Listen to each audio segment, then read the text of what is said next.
ভগবানগোলায় ফল ও সবজি বাজার পরিদর্শনে প্রশাসনিক আধিকারিকদের দল। রমজান মাস শুরু হতেই শাকসবজি ও ফলমূলের দাম বৃদ্ধি পাওয়ায় বাজার পরিস্থিতি পরিদর্শনে নামলেন ভগবানগোলার প্রশাসনিক আধিকারিকদের দল। শনিবার বিকেলে ভগবানগোলায় ফল ও সবজি বাজার পরিদর্শন করেন ব্লক সমষ্টি উন্নয়ন আধিকারিক মোহাম্মদ নাজির হোসেন এবং ভগবানগোলা থানার ভারপ্রাপ্ত আধিকারিক বিশ্বজিৎ হালদার। তাদের সঙ্গে ছিলেন আরও কয়েকজন প্রশাসনিক আধিকারিক। বিকেল 4:30 নাগাদ নেতাজি মোড় ও রামবাগ এলাকার বাজারে শুরু হয় এই পরিদর্শন। রমজান মাস উপলক্ষে নিত্য প্রয়োজনীয় খাদ্যপণ্যের দাম লাগাম ছাড়া হয়ে যাওয়ায় সাধারণ মানুষকে চরম সমস্যার সম্মুখীন হতে হচ্ছে। সেই কারণেই বাজার পরিস্থিতি সরেজমিনে খতিয়ে দেখতে এবং ব্যবসায়ীদের সঙ্গে আলোচনায় বসতে এই উদ্যোগ নেওয়া হয়েছে। পরিদর্শনকালে প্রশাসনিক আধিকারিকরা ক্রেতা বিক্রেতাদের সঙ্গে কথা বলেন এবং মূল্যবৃদ্ধির কারণ সম্পর্কে খোঁজ খবর নেন।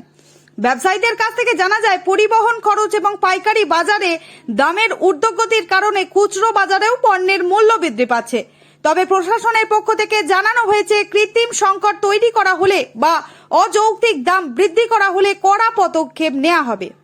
ভগবানগোলার প্রশাসন আশ্বাস দিয়েছে, আগামী দিনেও বাজারের উপর নজরদারি বজায় রাখা হবে এবং প্রয়োজনে আরও পরিদর্শনের ব্যবস্থা নেওয়া হবে। সাধারণ ক্রেতাদের স্বস্তি দিতেই এই পদক্ষেপ বলে জানান আধিকারিকরা। স্থানীয় বাসিন্দাদের একাংশ প্রশাসনের এই উদ্যোগকে স্বাগত জানালেও অনেকে মনে করছেন, শুধুমাত্র পরিদর্শন নয়, বাজারের নিয়মিত মনিটরিং এবং দরদাম নিয়ন্ত্রণে কার্যকর ব্যবস্থা গ্রহণ করা প্রয়োজন। প্রশাসনের সক্রিয় হস্তক্ষেপের মাধ্যমে বাজারের পরিস্থিতি স্বাভাবিক হবে কিনা এখন এটাই দেখার বিষয়। দেখুন, সবাই জানেন আমাদের রমজানের রোজা চলছে।